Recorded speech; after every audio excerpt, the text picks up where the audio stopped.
We are in Copernicus Science Center at UX Poland 2016. Hello, Franco. Hi, how's it going? I'm happy to have you here, and I'm really excited about the presentation that you just gave on the stage. Please tell me, with all this chatting about responsibility that we have, with mentioning the word and talking about it with every possible context, what does it mean to you? What responsibility in design, what being a responsible designer means to you? I think you're responsible towards somebody or something. So I think being responsible in design, it has two meanings. On one side, you are responsible towards the practice, towards being a designer. So you have the responsibility of having something that is usable, that is engaging, but is mostly useful. So something that has a longer perspective in the life of people who are going to use it, make the most of it, and probably hack it or use it in a creative way. And that's the first part of being responsible in design. The second part is being responsible towards people you design for, towards the people you design with to a certain extent. So really making something that helps them and drives their life towards some achievement, something that will improve their life in the long term. And that I think is something that sometimes we forget just because we don't have the incentives as designers in our projects, in the way we work, and we don't have the ways to measure it as a consequence of that. Okay. Something that really was important to me when I learned that you're coming to UX Poland and who you are and what kind of company you work for.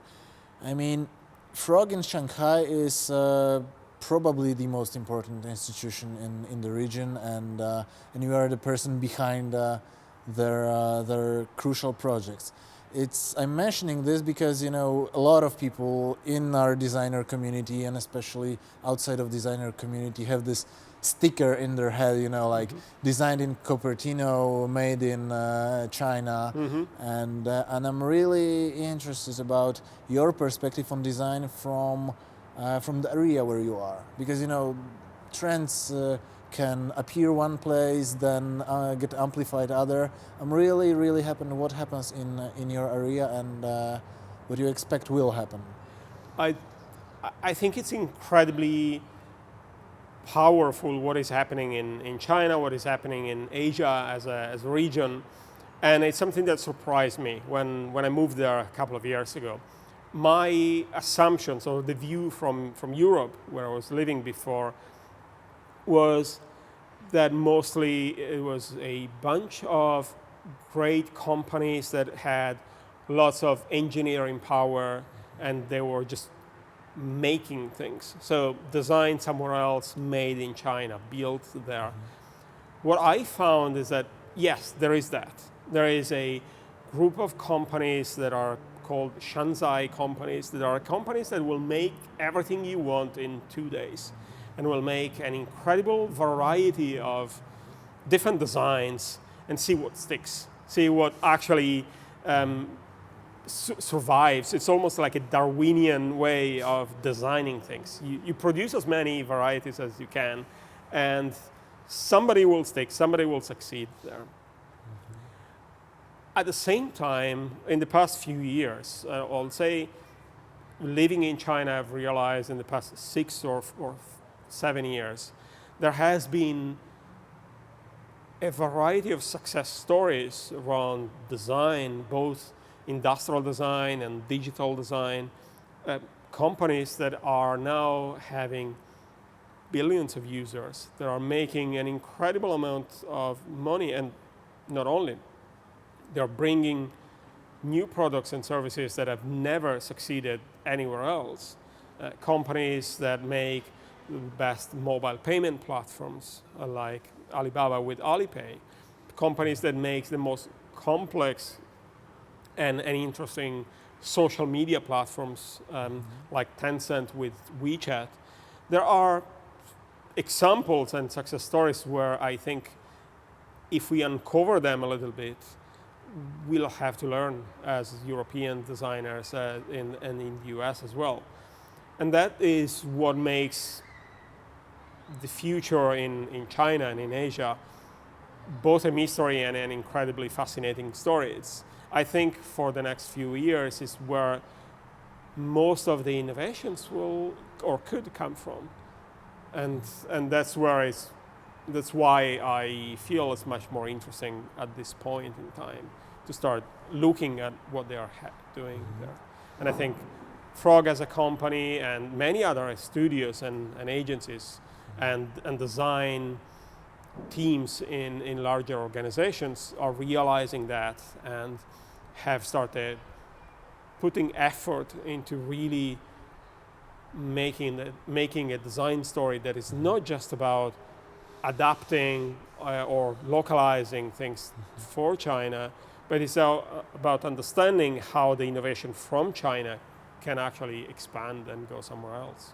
That sounds very inspiring. Like you are in, well, obviously you are in direct proximity of huge customer base, and certainly also one with different cultural background, different approach.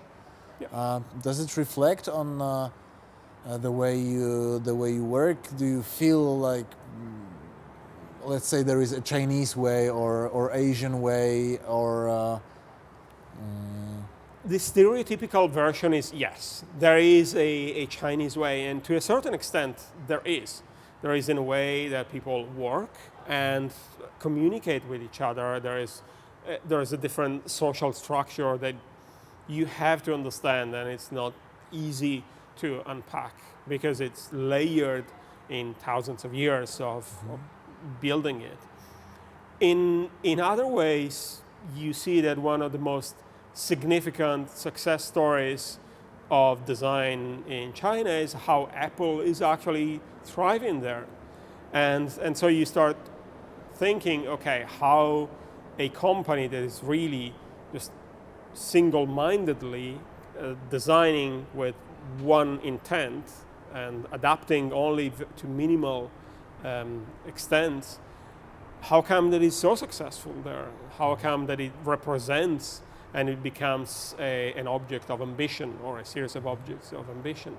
And I think in some cases, in many situations, you realize that there are hidden aspirational forces that are universal, and you have to understand how to design for those, how to design to tap into these emotions, into those ways to communicate with the people who want objects or services.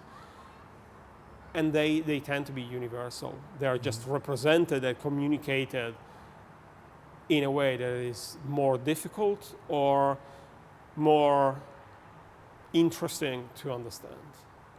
Okay.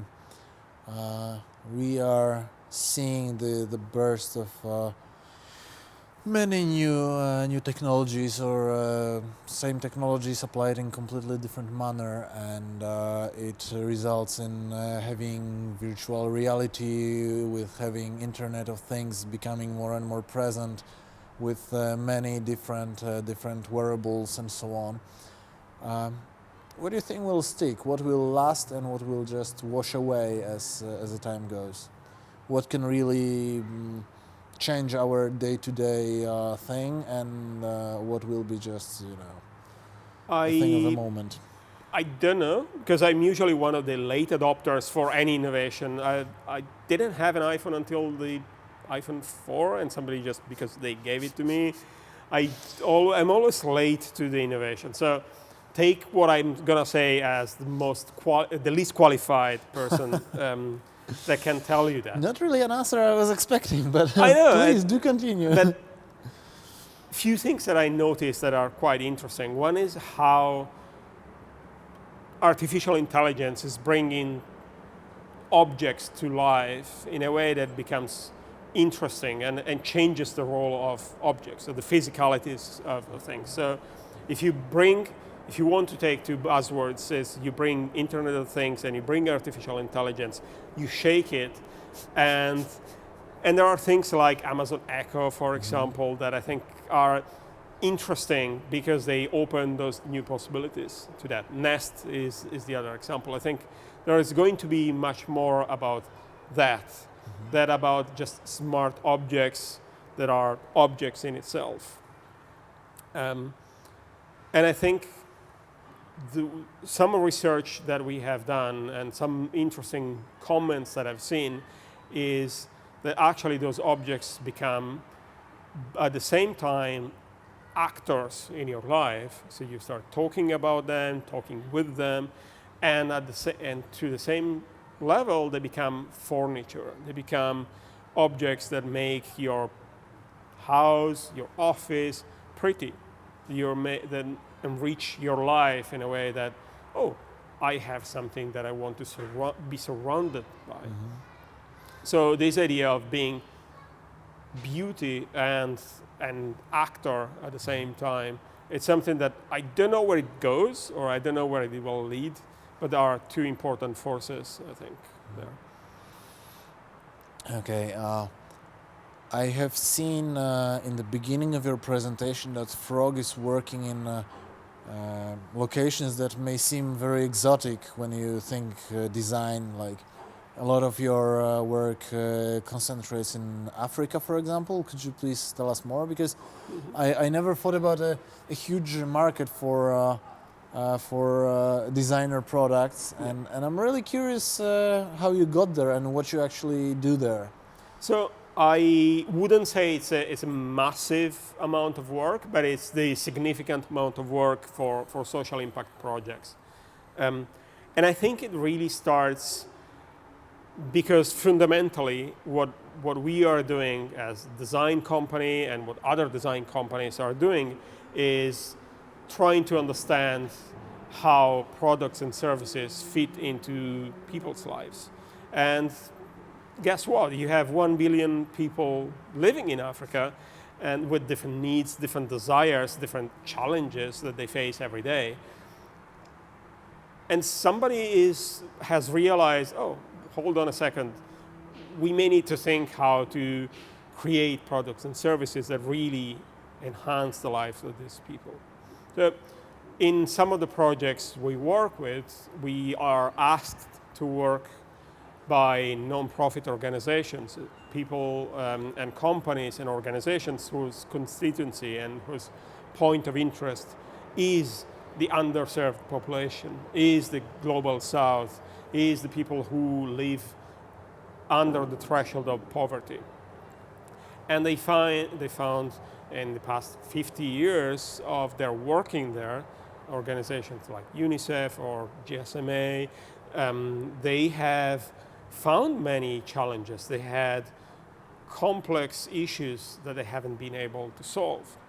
So we had the opportunity now, and we have the mandate as a design company or a design community to start taking what has been successful in the design practice and try to see how we can help untangle or mitigate or solve some of those complex problems through the creation of services, through the creation of products, through the creation of experience, as well as the creation of new organizational ways for those companies, for the communities that are there, to help and solve the problems themselves. We'll never have the amount of resources, the amount of time, the amount of energy, and honestly the capability to solve the immense amount of problems that are there. What we can help with is to tackle some of them and actually see and enable and help the people on the ground to be local change makers. I see. Okay, that sounds very inspiring. Thank you very much for the conversation. Thank you for being here at UX Poland. Thank you, it was awesome. And I'm looking forward to talk to you some more. Great. Thank you. Thank you. Goodbye.